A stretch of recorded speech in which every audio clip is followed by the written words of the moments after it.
عاملين ايه؟ وحشتوني جدا جدا جدا. جبت لكم النهارده كده بقى وصفه سهله وبسيطه كده، مش تاخد مننا 5 دقايق.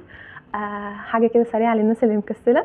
هنعمل كبده الجملي مع بعض بطريقه حلوه سهله وبسيطه وطعمها رهيب كده. اللي ما يعرفنيش، انا اسمي اميره، انا لسه ظاهره على اليوتيوب، مش ما بقاليش كتير. حابه بس هفكركم ان في مسابقه يا جماعه، اول ما توصلونا ل 5000 سبسكرايب يعني 5000 مشترك. هنعمل مسابقه. شروط المسابقه سهله جدا، ما فيهاش اي شروط ولا فيها اي صعوبات. توصلونا ل 5000 مشترك وهنبدا نعلن عن الفائزين. طيب هنجيب الفائزين منين؟ هنجيبكم من الكومنتات.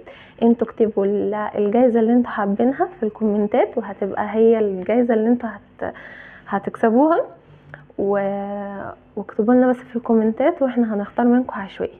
اعملوا سبسكرايب للقناه واعملوا لايك للفيديو ده عشان خاطر يظهر لكم كل الفيديوهات بتاعتنا. يلا بينا نبدا الفيديو عشان اقول لكم انا عملت الكبده الجملي ازاي. بس ما تنسوش تعملوا لايك وتعملوا سبسكرايب للقناه.